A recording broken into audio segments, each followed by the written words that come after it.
बुढ़ापे की मजबूरी। पति के देहांत के बाद मैं अपने इकलौते बेटे के यहाँ रहती थी।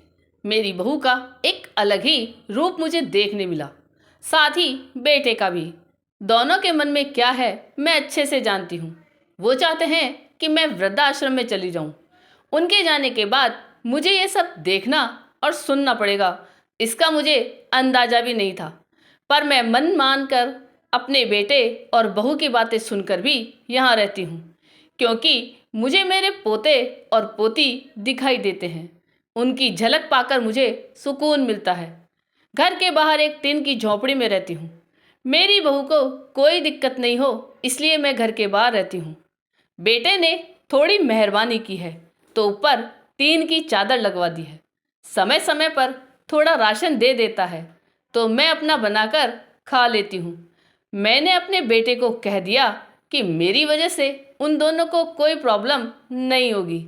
बस मुझे यहीं रहने दे, इसी घर में मुझे मर जाने दे। मैं बस यही चाहती हूँ। मैं अपने आप को खुशकिस्मत समझती हूँ कि मेरे बेटे और बहू कम से कम मेरे लिए इतना तो कर रहे हैं। मेरा बेटा सुबह 9 बजे नौकरी पे जाता है और बच्चे भी उसी समय स्कूल जाते हैं। फिर शाम को 6 बजे मेरा बेटा वापस आता है। बच्चे 3 बजे आते हैं। उन्हें आते जाते निकलते देख मुझे बड़ा सुकून मिलता है। मेरे पति के दोस्त जब कई दिनों बाद आए, मेरे पति के एक दोस्त थे, उनकी पत्नी का भी स्वर्गवास हो गया। उस समय पर वो हमारे घर पर आया करते थे। उनसे हमारे अच्छे रिश्ते थे।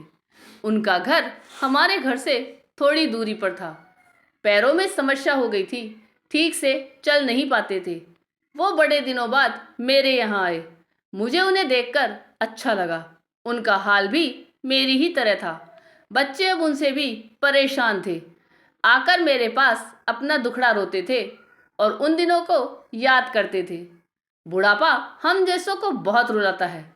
उनकी पत्नी का स्वर्गवास हो गया था और उन्हें चलने उठने में समस्या थी, इसलिए वे अपना खाना भी नहीं बना पाते थे।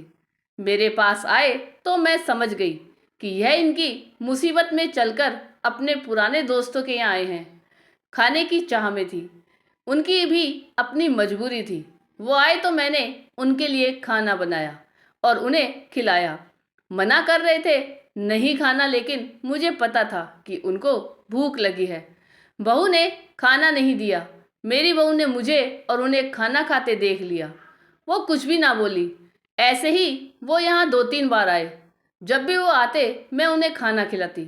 फिर उनके जाने के बाद जब मेरा बेटा आया तो बहू कहती है कि तुम्हारी माँ कितनी बेशर्म है, पता नहीं किस किस को आजकल बुलाकर खाना खिला रही है। बड़ी मुश्किल से कमाया जाता है और यह लुटाने में लगी है। इनका राशन बंद करो, कुछ दिन भूखी रहेंगी तो अक्ल ठिकाने आएंगी। मैंने कहा कि मैं अपने हिस्से का उन्हें खिलाती हूँ, तुम्हारे पिता के पुराने मित्र हैं। फिर भी बहू का उल्टा सीधा बोलना शुरू रहा। घर के बाहर रहकर इनको आज़ादी मिल गई है, पता नहीं क्या क्या करती हैं। बेटा भी बोला कि कुछ दिन भूखा ही रहने दो इन्हें। मुझे मेरे बेटे ने घर के पीछे सीढ़ी के पास ले जाकर बिठा दिया। कहा कि अब यहीं बैठो। मेरे तो अब आंसू भी सूख गए थे। अगले दिन मुझे खाना नहीं मिला। मेरे टीन के उस छोटे से कमरे को बहू ने तोड़ दिया। तब मुझे लगा कि अब मैं गलत कर रही हूँ। एक दिन पूरा भूखा रहने के बाद मैंने सोचा कि मैं गलत कर रही हूँ। मुझे अब अपने बेटे के यहाँ नहीं रहना चाहिए और शायद गलती भी मेरी है। मेरी ही परवरिश में कोई कमी रह गई, तभी तो यह परिणाम आया। अगली सुबह मैंने अपने बेटे को कहा कि मुझे वृद्धाश्रम छोड़ा। अब मैं तुम दोनों को ज़्यादा परेशान नहीं करूँगी। बहू ने कहा कि एक दिन भूखी रही तो अक्ल ठिकाने आ गई ना। बेटे के चेहरे पर भी अजीब सी खुशी थी।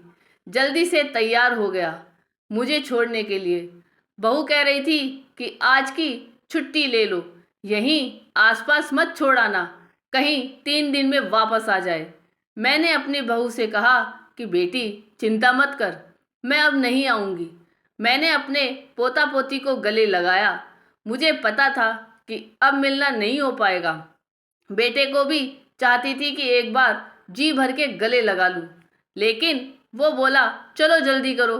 मैंने बहू को कहा कि बेटी अपना ध्यान रखना। मेरा बेटा मुझे छोड़ आया। वहाँ आकर मैंने देखा कि मेरी तरह कई थोड़े दिन उदास रहते हैं, फिर सच को स्वीकार कर लेते हैं।